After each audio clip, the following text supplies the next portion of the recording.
Hello दोस्तों, आप सभी को प्रभु यीशु मसीह के नाम में जय मसीह की, परमेश्वर के नाम की स्तुति और महिमा हो। फिर से मैं आप सभी का स्वागत करता हूं हमारे एक और नए वीडियो के माध्यम से। दोस्तों, अगर आप प्रभु यीशु मसीह पे विश्वास करते हैं और आपके जीवन में बहुत सारे दुख हैं, परेशानी हैं, बोझ से दबे हुए हैं, आपके जीवन में बहुत सारी ऐसी बातें हैं जिनकी वजह से आप जब रात में सोने जाते हैं तो आपको नींद नहीं आती है।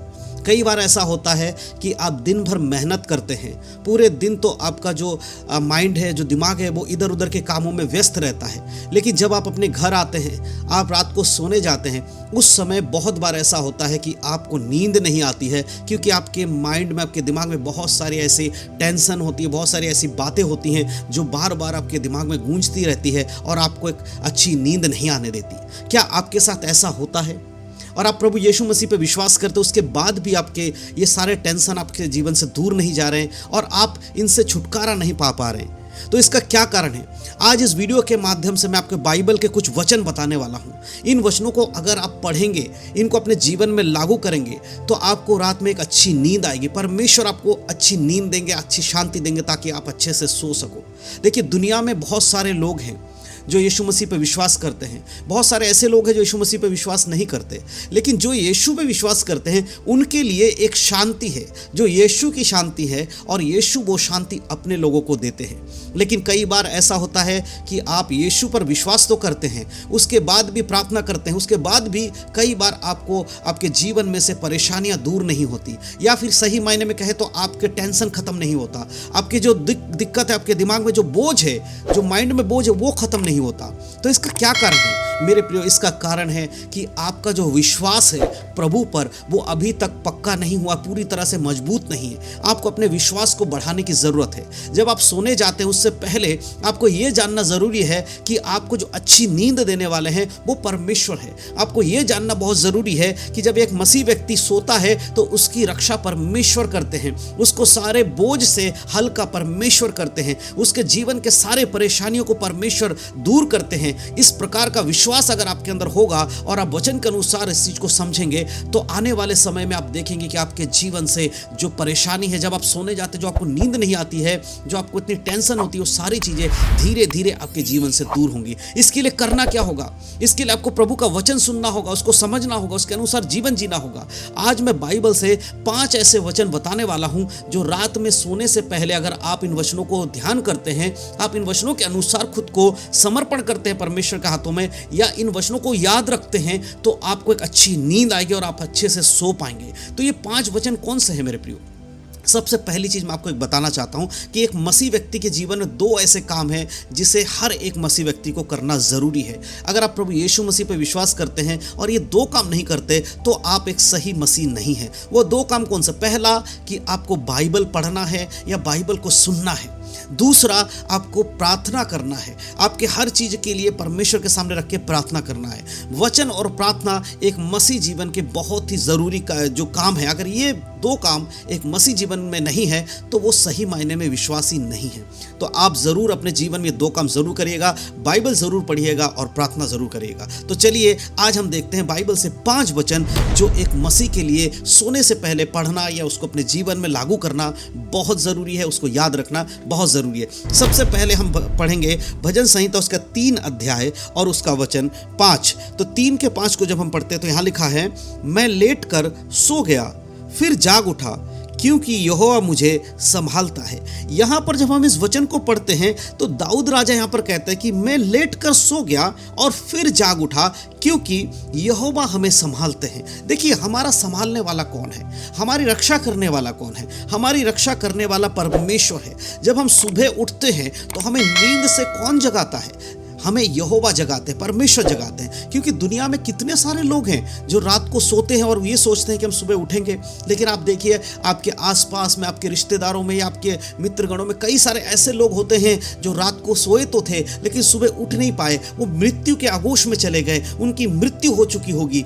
तो मेरे प्रियो, लेकिन हम जो मसीह पर विश्वास करते हैं, अगर एक दिन हम सोकर उठ रहे, दूसरे दिन को हम देख रहे हैं, तो वो किसके कारण? प्रभु के कारण, यहोवा के कारण। जब आप इस बात को विश्वास करते हैं कि जब मैं लेटूंगा तो मेरी रक्षा परमेश्वर करेगा, मुझे जीवित रखने वाला मेरा परमेश्वर है, तो आपको मृत्यु का भय नहीं रहेगा। आपको ये टेंशन नहीं रहेगी कि मैं सोऊंगा तो उठूंगा कि नहीं उठूंगा। आप इस टेंशन से फ्री हो जाएंगे और आप एक अच्छी नींद ले पाएंगे, क्योंकि आपका भरोसा किस पर है? परमेश्वर पे। और क्या भरोसा है? कि वो मुझे उठाएगा। जिस प्रकार दिन भर उसने मुझे संभाला, रात में भी वो मुझे अच्छी नींद देगा और सुबह उठने के लिए परमेश्वर मेरी मदद करेगा। तो ये वचन हमें ये याद दिलाता है कि हमारा भरोसा प्रभु के ऊपर रहना चाहिए, परमेश्वर के ऊपर रहना चाहिए। प्रभु से हमें नित्य इस बात को समझना है कि परमेश्वर ही हमारे रक्षक है, परमेश्वर ही हमें संभालते हैं। दूसरा वचन जब हम पढ़ते हैं वो है नीति वचन, उसका 3 अध्याय और उसका 24 आयत। 3 का 24 में इस प्रकार से लिखा है, जब तू लेटेगा तब भय ना खाएगा, जब तू लेटेगा तब सुख की नींद आएगी। यहां प्रभु का वचन क्या कह रहा है? जब तू लेटेगा तो भय नहीं खाएगा। क्यों? आज बहुत सारे लोग ऐसे होते हैं जो रात में नींद में डर जाते हैं। उनको लगता है कि कुछ हमारे पास है और घबरा जाते हैं। वो भूत प्रेत वाले शब्द उनके दिमाग में आने लगता है कि ऐसे कुछ है जो मुझे डरा रहा है, और अचानक से आप उठ जाते हैं। जब लेटते हैं तो घबराहट रहता है कि कल मेरे साथ ये हुआ था, आज मेरे साथ ऐसा ना हो नींद में। तो मेरे प्रियो, ये वचन आपके लिए है। कहता है जब तू लेटेगा तो तू भय नहीं खाएगा। जब आप सोएंगे तो भय नहीं खाएंगे, क्योंकि आपका भरोसा किसके ऊपर है?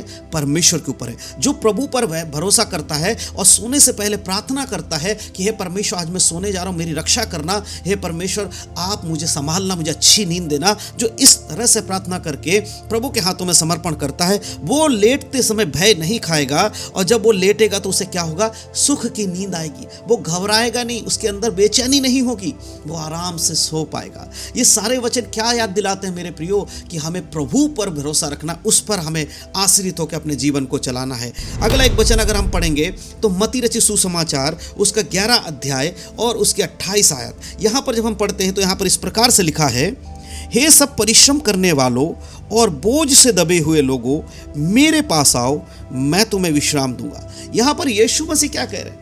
हे सब परिश्रम करने वालों और बोझ से दबे हुए लोगों, तुम मेरे पास आओ, मैं तुम्हें विश्राम दूंगा। आज बहुत सारे लोग मेहनत करते हैं, आप भी मेहनत करते होगे, नौकरी करते होगे, आप कोई बिजनेस करते होगे।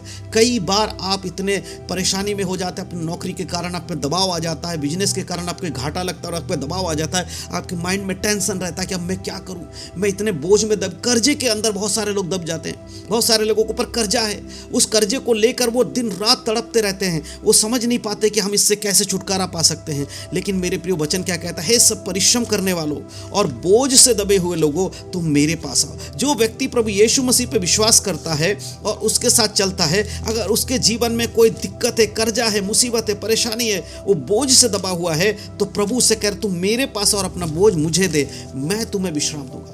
मेरे प्रिय, प्रभु यीशु मसीह आपको विश्राम देना चाहते हैं। और जब प्रभु यीशु मसीह आपको विश्राम देना चाहते हैं तो आप प्रभु के पास आइए। आप परमेश्वर से कहिए कि प्रभु आप मेरे जीवन में छुटकारा दीजिए। जब आप इस प्रकार से प्रभु के हाथों में सौंपेंगे ना, ये वचन कहता है वो आपको विश्राम देगा, वो आपको चलाएगा और वो आपके जीवन में उत्तम कार्य को करेगा। अगला वचन अगर हम पढ़ते हैं तो मत्ती रचित सुसमाचार में 6 अध्याय और उसके 34 आयत को जब हम पढ़ते हैं तो वहां पर इस प्रकार से लिखा है, अतः कल की चिंता ना करो, क्योंकि कल का दिन अपनी चिंता आप कर लेगा, आज के लिए आज ही का दुख बहुत है। यहाँ पर प्रभु यीशु मसीह क्या करे? कल की चिंता मत करो। कई सारे लोग क्या करते हैं, आज जो हो गया, कल क्या होगा उसके बारे में बहुत सोचते हैं ना। क्या कल का दिन आपने देखा है? क्या आपको पता है कि कल आप जीवित रहेंगे? क्या आपको पता है कि कल आपके संग क्या होने वाला है? नहीं पता है। तो जो चीज़ आपको नहीं मालूम है उसके बारे में इतना चिंता करने की क्या ज़रूरत है? प्रभु क्या कह रहा है कि कल की चिंता मत करो, कल अपनी चिंता खुद कर लेगा। आज जो प्रॉब्लम है वही तुम्हारे लिए काफ़ी है। आज आपके जीवन में जो दुख है उसको लेकर प्रभु के पास आइए, प्रभु से प्रार्थना कीजिए। कल की फिक्र क्यों कर रहे हैं? परमेश्वर करेगा कल की फिक्र। जब कल का दिन आपको मिलेगा तब आप प्रार्थना करिएगा, फिर वो दिन परमेश्वर आपको चलाएगा। यानी प्रति प्रतिदिन हमें प्रभु पे भरोसा रखना है, प्रतिदिन हमारी टेंशन को हमें प्रभु पे देना है। हमारे ऊपर बोझ लेके चलने की जरूरत नहीं है, यीशु के ऊपर अपने बोझ को देंगे। तब यीशु कहता है कल की फिक्र कल करना, आज करने की जरूरत नहीं है। आज का जो परेशानी है ना वो तेरे लिए काफी है। कई लोग भविष्य को लेके बड़ी चिंता करते हैं, ये क्या करेंगे, वो क्या करेंगे, ऐसे कैसे होगा, वो कैसे बनेगा। इन सब का फिक्र मसीह लोगों को करने की जरूरत नहीं है, बस प्रभु पर भरोसा रखते हुए जीवन को चलाना है। तो ये सारे वचन जो आज मैं बता रहा हूं, सोने से पहले आपको जानना जरूरी है, क्योंकि ये सब कुछ हमारे नींद में, हमारे परेशानियों में हमें छुटकारा देने वाले वचन हैं। अगला वचन जब हम पढ़ते हैं भजन संहिता 4 अध्याय उसके 8 आयत, तो यहां पर इस प्रकार से लिखा है, मैं शांति से लेट जाऊंगा और सो जाऊंगा, क्योंकि हे यहोवा केवल तू ही मुझको एकांत में निश्चिंत रहने देता है। यहां परमेश्वर का वचन क्या कह रहा है? मैं शांति से लेटूंगा और एकांत में सो जाऊंगा, क्योंकि परमेश्वर हमें निश्चिंत करता है। हमारे जीवन की परेशानियों से हमें निश्चिंत करता परमेश्वर। सोने के वक्त जो टेंशन आपके दिमाग में है उसको प्रभु के हाथों में सौंपिए, क्योंकि परमेश्वर आपको अच्छी नींद देंगे, वो आपको संभालेंगे। तो मेरे प्रियो, ये जो 5 वचन मैंने आपको बताए, ये 5 वचन हर एक मसीह के लिए बहुत जरूरी है। अगर आप एक अच्छी नींद चाहते हैं, अच्छे से सोना चाहते हैं और टेंशन फ्री होकर सोना चाहते हैं, तो बाइबल को पढ़े, बाइबल के वचनों को पढ़े और इन वचनों को अपने जीवन में लागू करें। ये केवल ये 5 वचन नहीं है जो आपको सिर्फ पढ़ने हैं, मैंने सिर्फ उदाहरण के लिए 5 वचन दिए हैं। ये 5 वचन मैंने आपको बताया कि कैसे बाइबल हमें इन बातों में चलने के लिए कहती है, कैसे बाइबल हमें प्रभु पर आश्रित रहने के लिए और उस पर भरोसा करने के लिए कहती है। अगर आप इन 5 वचनों के अनुसार अपने जीवन को चलाते हैं तो आप देखेंगे कि आपको एक अच्छी नींद परमेश्वर देंगे, आपके टेंशन को परमेश्वर दूर करेंगे और जो परेशानी आपके जीवन में, उसमें से भी प्रभु निकलने में आपकी सहायता करेंगे। तो मैं विश्वास करता हूं कि इन वचनों के द्वारा आप समझ पाए हैं कि हमारा विश्वास प्रभु पे होना कितना जरूरी है। परमेश्वर इन सारे वचनों के द्वारा आप सबको आशीष दे। यीशु मसीह के नाम में सबको जय मसीह की। God bless you.